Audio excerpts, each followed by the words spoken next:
You're watching Mirror 7 News. Stay informed, stay ahead for more news.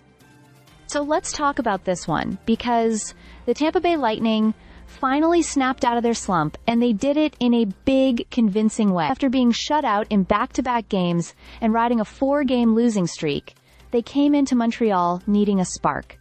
And that spark was definitely found. The Lightning walked out of Bell Center with a 6-1 win over the Canadiens, and the game felt like Tampa Bay regaining its identity piece by piece. Darren Radish really stole the spotlight with 2 goals, marking a special night for him, his 200th NHL game, and only his 2nd career outing with multiple goals. What made it even sweeter was the way he talked about it afterward. He made it sound like he was just grateful to be in the league.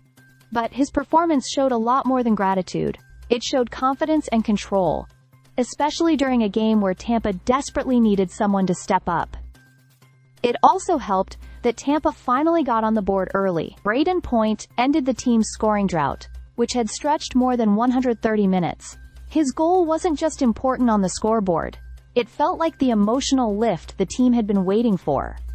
Once he got things rolling, you could almost feel Tampa loosen up. Moments later, Pontus Holmberg jumped out of the penalty box, grabbed a loose puck, and slid in a breakaway goal that clearly rattled Montreal. By the time Nikita Kucherov fired in Tampa's third of the period, it felt like the Canadiens were already on their heels.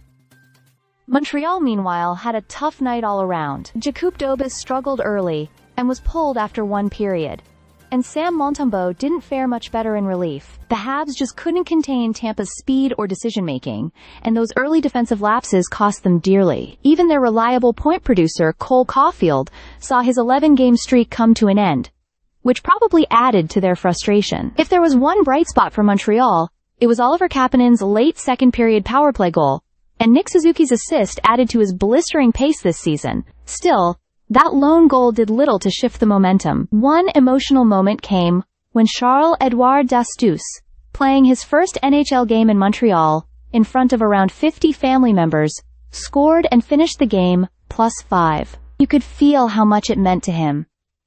The only major concern for Tampa was Victor Hedman leaving the game after the first period with an undisclosed injury. John Cooper didn't hide his worry, so that's something the team will definitely watch closely. But overall, the night belonged to Tampa Bay, a team that rediscovered its scoring touch, leaned on strong goaltending from Jonas Johansson, and finally broke the skid in a statement win. Stay subscribed for more videos.